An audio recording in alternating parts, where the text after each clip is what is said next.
Assalamualaikum warahmatullahi wabarakatuh.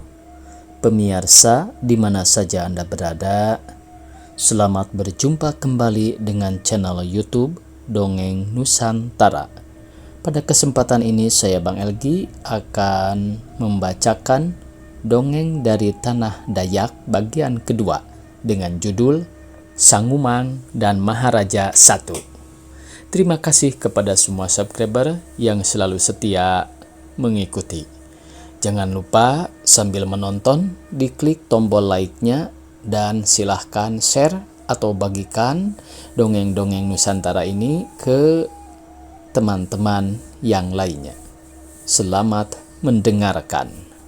Suatu ketika kelihatanlah Sangumang duduk termenung memikirkan nasibnya yang malang selama beberapa hari ini. Setiap hari bila makan, Sangumang hanya makan nasi putih saja. Lauk pauknya cuma sebungkah garam yang dipirit-pirit di atas nasi, hingga agak gurih juga rasanya. Pemanisnya tidak lebih dari setangkai cabai rawit, sehingga mulut selalu kepedasan. Inilah yang merisaukan hati Sangumang selama beberapa hari ini. Ibu, saya hendak mengunjungi Paman Maharaja siang ini. Siapa tahu Paman dapat memberikan petunjuk dan nasihat bagaimana caranya untuk memperoleh ikan. Baiklah Sangumang, kunjungilah Pamanmu Maharaja itu, karena ia banyak pengetahuan, pengalaman pun banyak. Kau dapat belajar padanya. Tetapi hati-hatilah berbicara dengan orang tua agar tidak salah ucap, jawab Ibu Sangumang. Ia gembira karena anaknya Sangumang bermaksud mengunjungi pamannya Maharaja. Dengan demikian anaknya dapat belajar dari pamannya yang banyak pengalaman itu. Hei, Bawi Jahawen, adakah Paman Maharaja di rumah? Tanya Sangumang kepada anak pamannya yang bernama Bawi Jahawen. Sangumangkah ini? Sudah lama kau tidak berkunjung kemari Sangumang. Silahkan masuk, Bapak ada di dalam. Agak merenggut juga wajah Sangumang mendengar teguran Bawi Jahawen itu, bukan karena kurang hormat, tetapi karena yang menegur itu adalah Bawi Jahawen. Sangumang kurang begitu tertarik dengan anak pamannya yang bernama Bawi Jahawen ini karena perangainya mirip sekali dengan Bawi Sandah. Suaranya besar, tawanya seperti angin topan, lenggang-lenggoknya bukanlah seorang gadis. Mertua lewat bisa terpelanting oleh goyang pinggulnya. Orangnya, lumayan kalau manis, malahan jelek. Tetapi syukurlah Sangumang agak terhibur juga karena di dalam ia disambut oleh si putri bungsu. Putri bungsu inilah anak Paman Maharaja yang selalu diincar-incar oleh Sangumang. Paman ada di rumah putri bungsu, tegur Sangumang. Kakak, Sangumangkah yang bertandang? Kemana selama ini? Kakak tidak pernah berkunjung kemari, tanya si putri bungsu. Saya selalu sibuk menolong ibu, jawab Sangumang berbohong. Alangkah senangnya Paman Maharaja ketika mengetahui Sangumang datang. Biasanya Sangumang banyak cerita, dan betul juga hari ini Sangumang pun punya cerita yang menarik. Cerita baru lagi dan dapat menambah untung. Tahukah Paman bahwa malam tadi saya bermimpi? Tanya Sangumang. Mana Paman tahu engkau ada bermimpi? Baguskah mimpimu itu Sangumang? Ceritanya memang bagus, boleh jadi artinya pun bagus pula. Cobalah ceritakan, siapa tahu artinya rejeki. Begini Paman, malam tadi saya didatangi jata, yaitu makhluk air yang keramat. Ia bukanlah sembarangan jata, tetapi jata yang memiliki harta karun dalam air. Agak kehilir tepian Paman ini. Jata itu menyuruh saya menyampaikan pesan untuk Paman. Bila saya tidak menyampaikan pesan itu, maka jata tadi akan menghukum saya. Bila sudah saya sampaikan, tetapi Paman tidak memenuhi permintaannya, itu risiko Paman sendiri. Jata akan menghukum Paman juga. Sang jata hendak memberikan harta karun yang terpendam di dasar air, tidak jauh dari tepian Paman. Paman harus memberikan sesajian dengan pemotong babi paman yang besar dan gemuk di kandang itu. Tidak boleh siang, karena Jata tidak makan bila siang. Ia hanya tidur. Bila malam barulah Jata itu keluar dari tempat persembunyiannya. Nah, nanti malam sembelihlah babi paman itu. Jangan paman memotongnya kecil-kecil, tetapi bagilah setiap pahanya. Tubuhnya dipotong besar-besar juga. Ikatlah dengan rotan bulat, jangan dibelah, dan ulurkanlah ke bawah lanting ke dalam air. Bila permintaan paman itu dikabulkan sang Jata, maka Jata itu akan menerima sesajian yang diulurkan paman. Tetapi bila ia menolak, sesajian itu tidak akan diterimanya. Paman Maharaja amat gembira mendengarkan berita itu. Baiklah, nanti malam akan paman potong babi si putri bungsu yang besar dan gemuk itu untuk sesajian bagi sang Jata, jawab paman. Sang Umang pulang dengan senang hati, apalagi babi yang akan dipotong itu babi milik putri bungsu. Tentu dagingnya lain sekali dengan daging babi milik Bawi Jahawen yang kurus tak terpelihara. Tengah malam, ketika Sang Umang sedang tidur nyenyak, tiba-tiba ia terbangun mendengar teriak babi di kandang belakang rumah pamannya. Tidak salah lagi, tentu pamannya sedang menangkap babi itu untuk dipotong. Sebentar kemudian teriakan babi tadi lenyap. Sang Umang menduga paman Maharaja telah memotongnya. Lalu ada suara gaduh di tepian, tentu itu tanda bahwa paman sedang mengangkut babi ke sana. Sang Umang turun ke tepiannya yang letaknya di sebelah udik tepian pamannya Maharaja. Dilepaskannya pakaiannya hingga tertinggal celana dalam saja. Kemudian menyelamlah Sang Umang ke arah lanting tepian pamannya Maharaja. Di bawah lanting itu ia timbul. Tidak berapa lama sesudah itu Sang Umang melihat sesuatu yang putih dijatuhkan ke dalam air. Sang Umang mendekatinya. Ternyata benda itu paha babi. Sang Umang melepaskan ikatannya serta mengikatnya dengan tali yang lain agar tidak hanyut. Sebuah lagi benda keputih-putihan diulurkan dari atas, ternyata sebuah paha yang lain lagi. Itu pun diambil oleh Sang Umang. Wah, benar-benar Jata ini akan memberikan saya harta karun itu. Terdengar suara paman Maharaja serta mengulurkan lagi bagian babi yang lain. Akhirnya hanya tinggal kepala babi itu saja yang paling akhir diulurkan oleh Maharaja. Bagian ini tidak diambil oleh Sang Umang sehingga Maharaja mengira bahwa Jata di dalam air itu sudah kenyang.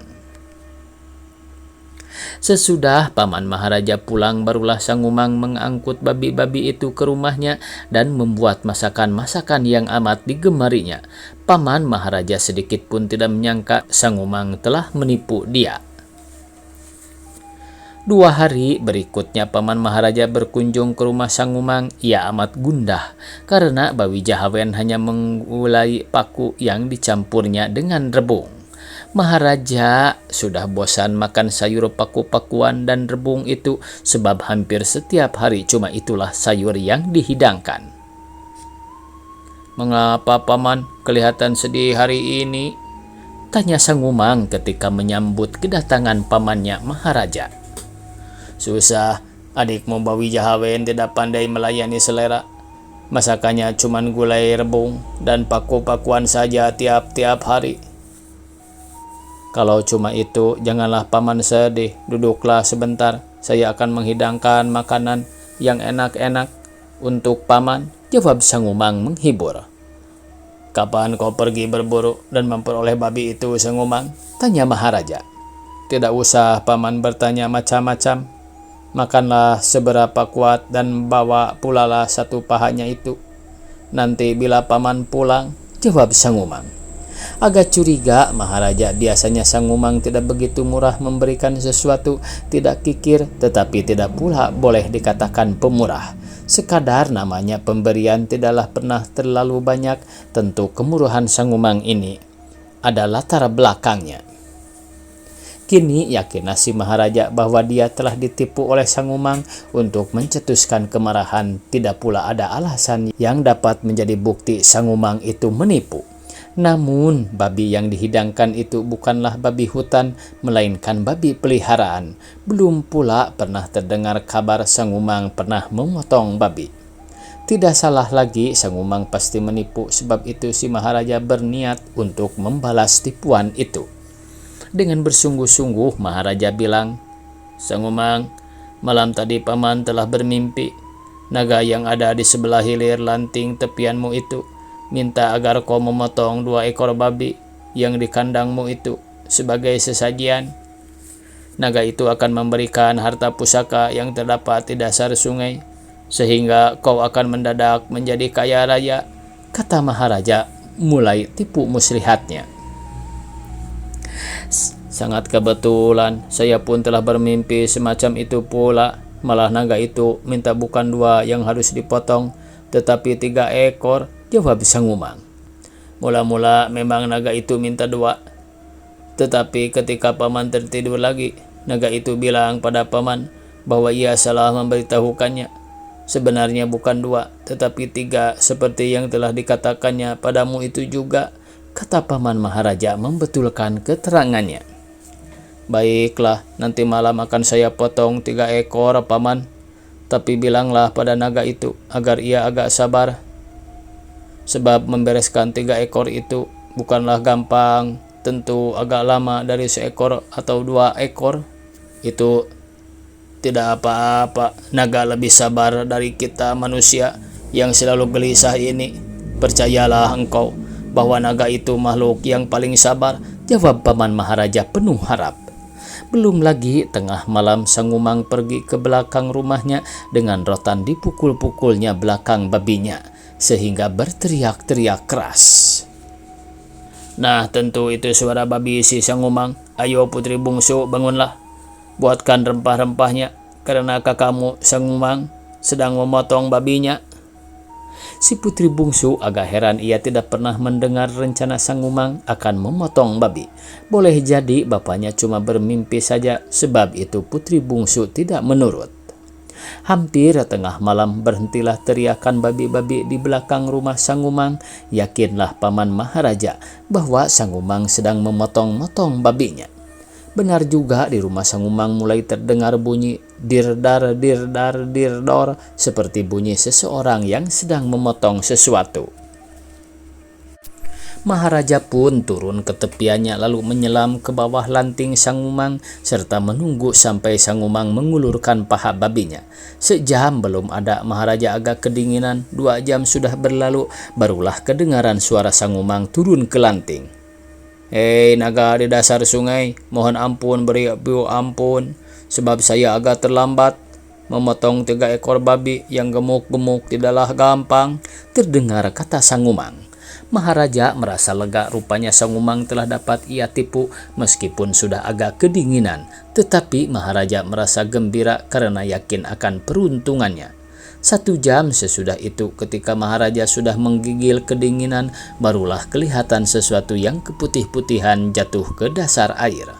Maharaja segera mengambilnya. Sangat kecewa Maharaja karena ternyata bukanlah babi yang gemuk, tetapi sebuah labu putih.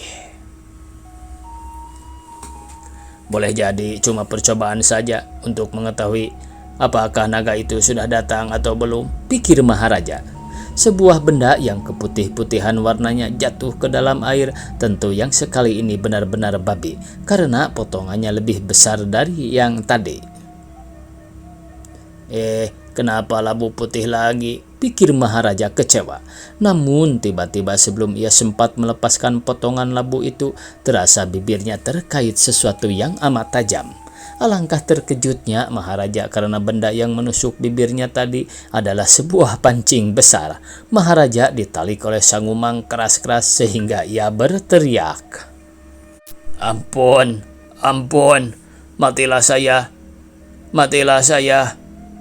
Ini kalau terus menarik sekeras itu, matilah saya ini kalau terus menarik sekeras itu." "Oh, engkaukah paman? Saya kira naga sakti yang hendak makan babi, seperti cerita paman kemarin," jawab Sang Umang. "Ampun, ampun, lepaskanlah paman, lepaskanlah paman," seru Maharaja beriba-iba. "Tidak, malah saya akan pergi merantau. Bila pecah, pengayuh akan kuikat dengan rotan. Bila galaku patah, akan kusambung. Aku akan merantau untuk menceritakan kepada setiap orang bahwa pamanku si Maharaja terkait bibirnya oleh pancing karena ingin makan babi Sangumang yang gemuk itu. Jangan begitu Sangumang. Saya minta ampun padamu. Nanti akan saya kasihkan bawi Jawahen untukmu. Boleh kau perlakukan sesuka hatimu. Untuk apa saya jadikan hamba sahaya? Saya tidak tega karena bawi Jawahen itu adik saya. Saya jadikan tukang masak, tidak juga dapat. Ia bukanlah seorang yang pandai memasak. Saya jadikan istri, hanya bikin malu saja. Bawi Jawahen tidak dapat dibawa ke tengah untuk menjadi contoh bagi masyarakat.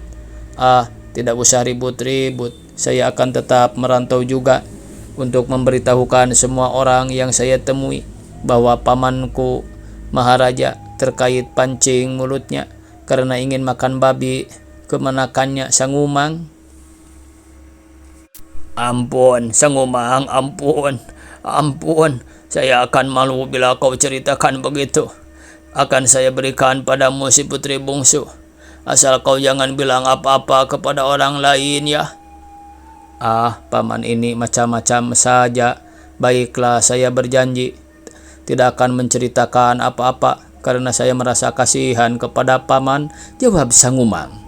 Sebenarnya cuma alasan saja kasihan pada pamannya si Maharaja yang sesungguhnya karena memang siasatnya untuk menyuntingkan putri bungsu yang cantik dan menawan itu.